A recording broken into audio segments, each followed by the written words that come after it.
أعوذ بالله من الشيطان الرجيم.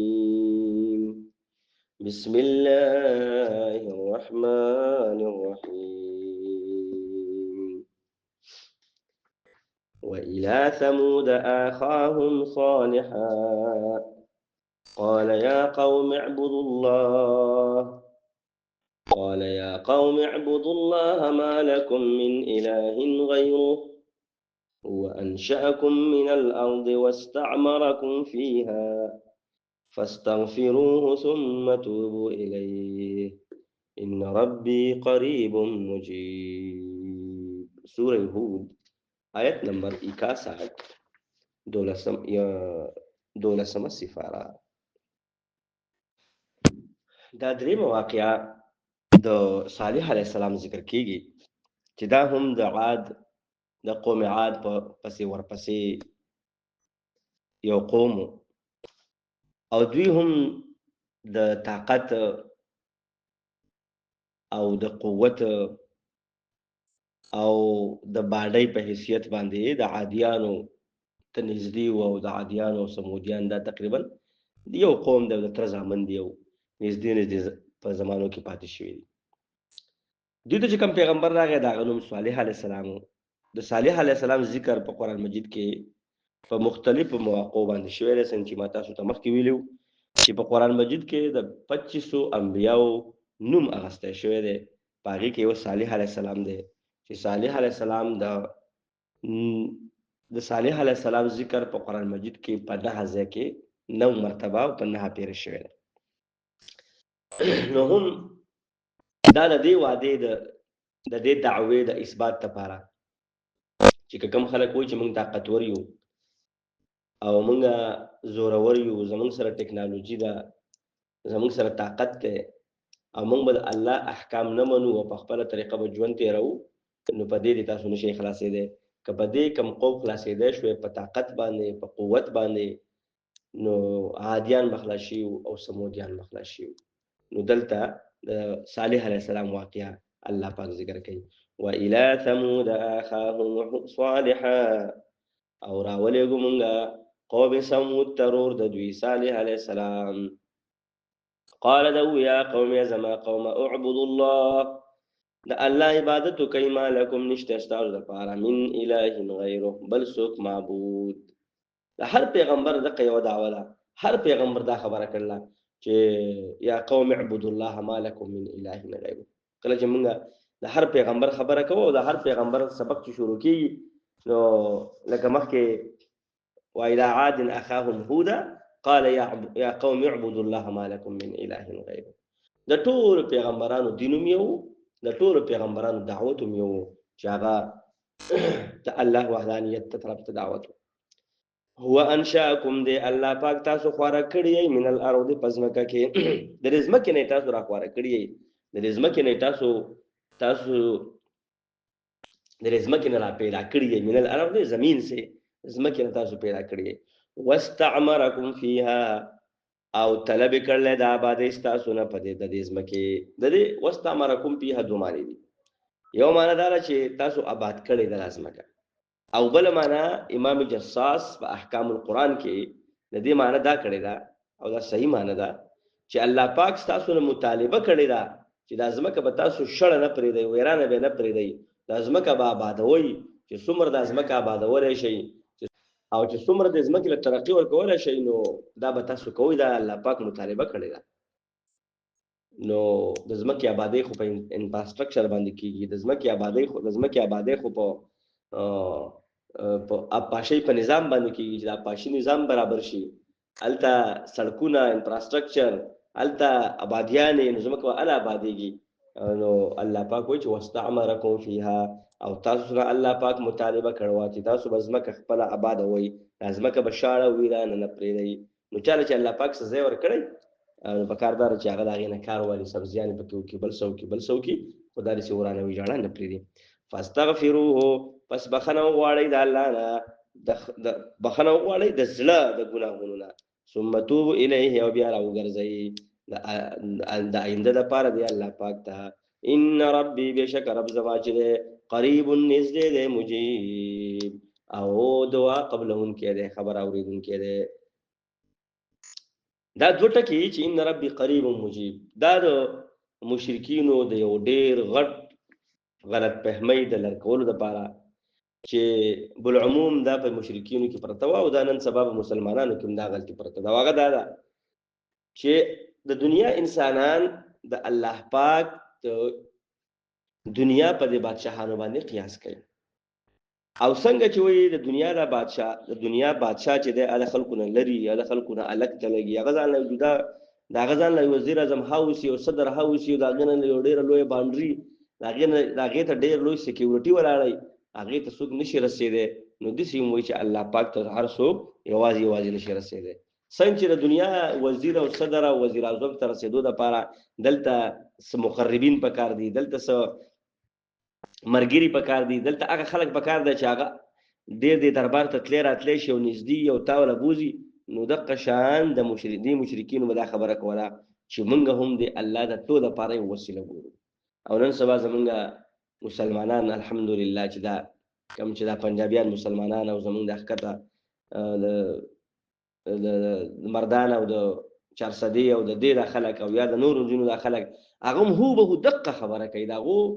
د هغو دغه منجوران، د هغو دغه پنډتان، دې ته پنډتان وایم زه، د هغو دغه مولیان او د هغو دغه خلک دغه واعظین هغه ورته دا خبره کوي چې وړي چې دفتر ته خو ته بغیر د پروتوکول نه نشي ننوتی، نو څنګه د الله دربار ته بغیر د پروتوکول نه ننوځي او څوک به دې نه باسي، زه به دې نه باسم ځکه چې ماله دا چل راځي، زه د الله دې دربار ته تلی راتلی شم او زه د الله دې دربار ته زه پې نظر و نیاز کوم، زه بل څه کوم، نو ماله چل راځي، راځه چې زه د طریقه وښیم چې زه به دې نه باسم او زما په وسیله به راځي او زه به تل خیم زه سوال به کوم. نو الله پاک وایي چې نه، دا هر څه خبرې الله پاک په دې دوو ټکو کې، دا ټول فلسفه الله پاک په دې دوو ټکو کې رد کړی ده، خو موږ ورته سوچ نه کوو چې ان ربي بېشکه رب زما چې دی قریب نږدې دی. دا دومره لرې نه دی چې دا د صدر هاوس او په وزیر اعظم هاوس کې ناست دی او خلک ورته نشي رسېدلی، نه نږدې دی او یوازې نږدې هم دی، مجیب او د هر چا خبره اوري. داسې هم نه ده که نه چې د هر چا خبره به نه اوري، نه. نو پاتې شوه دا خبره چې نن موږ هم خلک په دې رنګ نمبر پسې خلک ګرځي او دا پښتانه او دا مسلمانان دا بالکل نه په خبره نه پوهېږي او ځان په خبره نه پوه کوي چې قرآن مجید که د شفا لپاره دی او دا قرآن مجید په دې قرآن مجید کې که شفا ده که نه، نو دا د چا په خوله کې پکې نه ده. اکثره خلک وایي مړه یقولو هغه د خوله د مزور ده. دا خبرې خلکو رسانه جوړې کړي دي د منجورانو د خلکو چې دا خلک زمونږ چې دا عام عوام زمونږ جولۍ ته ناسي او زمونږ درد ته ناسي او لکه زمونږ نه بغیر به دي بله څه خبره نه کوي، که دم کوم نو زه به کوم، که تعویض کوم نو زه به ونه کوم، که د دین څه خبره کوم نو زه به ونه کوم. د هغه د هندوانو په شان چې د هندوانو پنډتان او هغو دا علم چاته نه پرېږدي او نه څوک په دې نه بل چا دا اختیار ورکوي. خو په اسلام کې دا خبره بالکل نشته. الله پاک فرمایي انا یسرنا القرآن للذکر فهل من مدکر. موږ دا قرآن آسان کړلی، څوک شته چې دا قرآن زده کړي، دا احادیث دا قرآن دا نن سبا اوپن دی، هر سړی زده کولی شي او د هر څه نه زده کولی شي. او که څوک ځان باندې دم وایي نو پخپله ویلی شي، که څوک څه کوي نو پخپله به کوي او بل چاته تلو ته حاجت نشته الا دا که په کور کیلې کې داسې ښه سړی درته ښکاره شو چې دا سړی ښه سړی دی او دا زما مشر دی، دا زموږ نیکه دی، دا زموږ هسې د کلي یو بزرګ دی او ډېر نیک سړی دی او دا خواله زمه کېدی شي چې د دې ماته دعا وکړي، نو ټیک ده. خو لکه دا داسې اجاره ګردي د دې نه جوړول نه دي پکار، ځکه چې الله پاک وایي چې اني قریب زه نږدې یم مجیب او خبر اورېدونکی یم.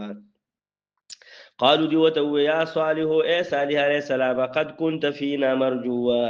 ته وی په موږ کې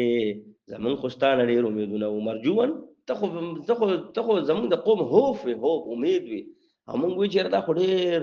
ښه تکړه سړی دی. ګوره یاده خبره یاد ساتئ، هر پیغمبر چې په خپل کلي کې او په کور په خپل محله کې ژوند تېر کړلی نو خلک ورته څه وایي قل قد كنت فینا مرجوا، موږ خو تا ته څه کول چې ته خو ډېر د امید سړی وې، تا خو به چې ته موږ ډېر کارونه کول، ته خو به زموږ مشر شوی وې او تا خو به ډېرې هوښیارې خبرې کولې، ځکه چې ته وی داسې ستا کرکټر داسې و او ستا کردار داسې و چې موږ به وی په خپل په بړه کې به موږ وی چې هلکه دې سړي نه به غټ سړی جوړېږي. نو دا تاسې چلو کو، دا خو ته به زموږ په خدایانو پر ونښتې او دا خو ته څه لیونی غونته شوې. قبل هذا مخکې د دې نه اتنهانا ایت من منکه ان نعبد چې من عبادت وکما د هغه سيزونو يعبد آباؤنا چې عبادت کړو زمونږ پلانانو واننا یقینا من چې لفي شک خامخا پشک یو مما دا سنا تدعونا الیه چې من را بل تاغه تا مریب چې پریشان کونده یعنی ته چې منګه ما تدعون الله من التوحید یعنی ته چې من کوم توحید ترابلی نو موږ خو به شک او داس خبره ده ته خبره کې چې موږ دومره خلک پریدو دا دومره وزیران او دومره چاکران او نوکران پریدو صرف د یو چا خبره کو دا خو ډیره ګران شي موږ خو د هر څه لپاره جدا جدا خدای نیولې د هر څه لپاره موږ جدا جدا یو ذمہوار نیولې نو دا به څنګه کیږي چې موږ ټول پریدو یو ذمہوار ونسو قال دوته یا قوم یا زما قوم رايتم تاسو ما خبر کوي ان كنت على بينه کزه چرته يم په یو دلیل باندې من رب زما د رب طرفنا واتاني منه رحمه او الله را کړی ما تخپل رحمت فمن ينصرني نسوک ته زما امدادو کی ان عصيته كما نا فرمانی دی الله وکړه فما تزيدونني نشي زیات ول زما د پاره غیر تقصير بغیر د تاوان ويا قوم وزما قوما هذه ناقه الله دا الله خدا لكم استاذ د پاره آیه یوم وجزا فذروها پس پری دی دلرا تاكل چی خوري فی ارض الله پس مکه د الله کی ولا تمسوها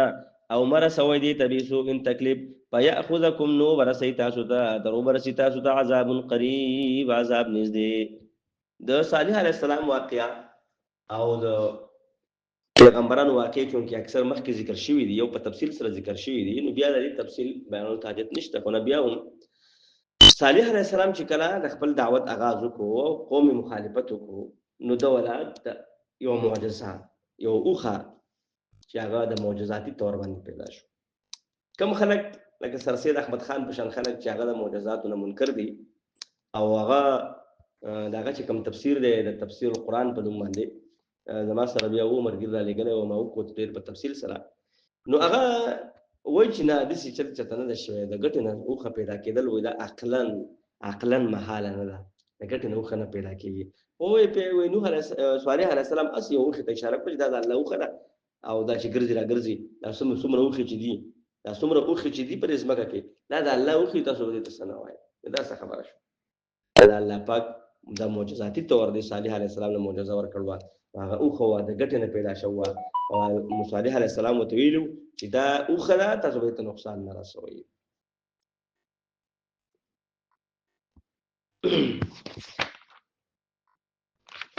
بس ته ډیر شو دا صفحه کې بم نه راځي بیا دا وکړئ ان شاء الله سبا واقعیا بیا ختم و الى ثمود اخاهم صالحا او موږ لګلو ثمود قوم د ثمود ترور د دوی صالح علیه السلام قال ود يا زما قوم د الله عبادت کوي نشته ستاسو د پاره بل معبود هو انشاکم دی الله پاک تاسو پیدا کړی من الارض رزمکنا واستعمرکم فيها او طلب د آبادی کړل تاسو نه رزمکه فاستغفروه پس دا الله نه بخانه غواړی ثم توبوا الیه او بیا رجوع کوي الله پاک ته ان ربي بشکر رب زما چې قریب مجیب نږدې دی او خبر اوریدونکې دی قالوا دی یا صالح علیه السلام قد كنت فينا مرجوا یقینا ته من کې د سوي چې موږ زمونږ ستانه ډیرو امیدونه قبل هذا مخکره دی خبرونه اتنهانا ایتمنا کې موږ ان نعبد چې موږ عبادت کوو د هغه خدایانو يعبد آباؤنا چې زمونږ مشرانو د عبادت کړو واننا یقینا موږ لفي شک خامخا په شک مما د هغه سنه تدعونا الیه مریب چې موږ هغه ترابل مریب په شک یو پریشان کون یا په شک یو قال هو صالح علیه السلام اذا ما قوم ارایتم تاسو ما خبر کوي ان كنت على بينه من ربي کزه چرته يم په دلیل سره د خپل ربنا واتاني منه رحمه والله پاک مال رحمت را کړی فمن ينصرني پسوک د زما امدادو کی من الله د ما بچ کی دا الله نه ان عصيته كما رضي الله پاک نه پرمانی وکړه فما تزيدونني فزيات من کی زما د پر غیر تقصير بغیر د تاوان نه ويا قوم وزما قوم هذه ناقه الله اذا الله خذ لكم استاذ د پر آیه یوم جزاء فذروها پس پری دی تاکل چې خوراکي فی ارض الله اذا الله په ځمکه کې ولا تمسوها بسوء او دیتا تکلیف مرسوي وياخذكم وبنستا سوغره عذاب قریب عذاب نږدې صدق الله العظیم